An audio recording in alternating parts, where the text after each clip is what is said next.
के नाम से आना पड़ा। हाँ बिल्कुल सही कह रहे हैं आप, लहर पेप्सी। तो उस समय भी आर्थिक आज़ादी नहीं थी कि दुनिया इंटरनेशनल ब्रांड को भी किसी आदमी ने कह दिया, इसके सामने लहर लगा दे, तो किसी को लगाना पड़ा। तो आप ये सोचिए कि आज़ादी कितनी बड़ी चीज़ होती है और कितनी उसमें बाधाएं आती है कि पेप्सी को भी लहर के साथ आना पड़ा। वो लहरें अब पॉजिटिव लहरें आ रही है कि आपके अंदर जो दाव लगाने की बात है वो छोटे से छोटा आदमी दाव लगा रहा है। मैं आपको एक उदाहरण देता हूँ और बहुत ही प्रेरणादायक उदाहरण है। अभी हमने कॉमनवेल्थ गेम्स में ऐसे ऐसे खेलों में भारत को आगे आते देखा जहाँ हमारी कोई अपेक्षा नहीं थी।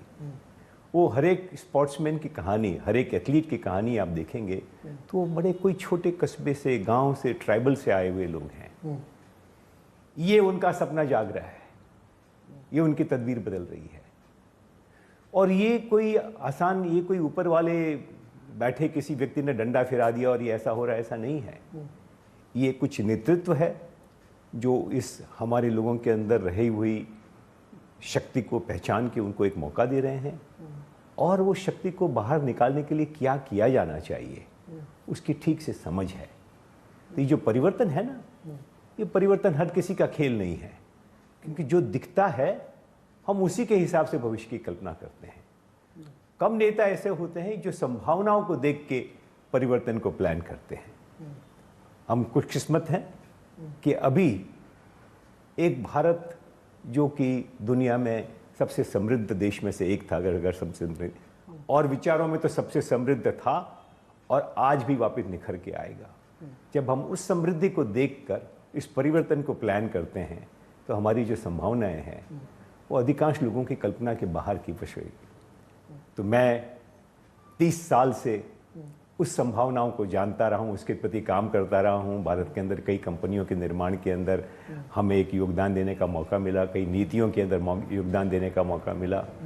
और आज बहुत खुशी की बात है कि हम ऐसे मुकाम पर खड़े हैं कि कर लो दुनिया मुट्ठी में। तो भारतवर्ष जो रहा है वो चक्रवर्ती सम्राटों का देश रहा है। तो अब मैं आपको एक अलग परिप्रेक्ष्य में बात कहूँ कि सबसे मुख्य बात तो आज़ादी होती है। आर्थिक आज़ादी जैसे जैसे बढ़ेगी और भी हमारी आज़ादी के अंदर कई रुकावटें हैं कि हमारा एडमिनिस्ट्रेशन कैसा है, हमारी जुडिशरी कैसी है। ये दो बहुत बड़े स्तंभ हैं आज़ादी का संभावनाओं को मुखर करने के लिए। लेकिन आज़ादी तो दुनिया में कई देशों को मिली है, तो लेकिन वो क्यों नहीं आगे बढ़ सके? ये प्रश्न बहुत अहम प्रश्न है।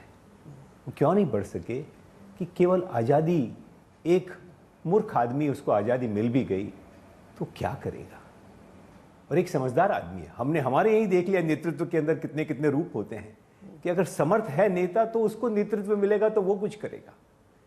अगर जोड़ तोड़ के कोई बन भी गया तो कुछ होता नहीं है। वैसे जिनकी जोड़ तोड़ की आज़ादी, संयोग से आज़ादी मिल गई, वो देश अपनी आज़ादी को भी नहीं बचा पाते।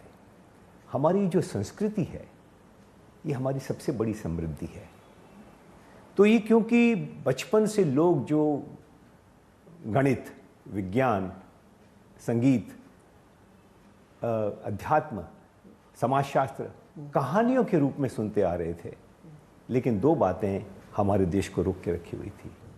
एक तो हमारे यहाँ उस व्यक्ति का सम्मान नहीं था। हमें उसे गरीब, पिछड़ा हुआ और अंधविश्वास में डूबा हुआ व्यक्ति मानकर हमने कई दशक निकाल दिए। अब हम उसका सम्मान कर रहे हैं। नहीं, तेरी अपनी संस्कृति है। ये जो सम्मान होता है ना, तो आदमी की छाती खुल जाती है। लेकिन फिर भी भूखे पेट भजन नहीं गोपाला।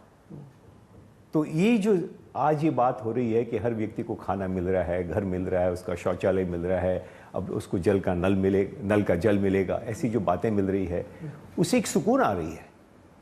तो ये, और मैं संस्कृति की बात, आपका कोई प्रश्न सुन लेता हूँ, इसके बाद में आगे बात करूँ।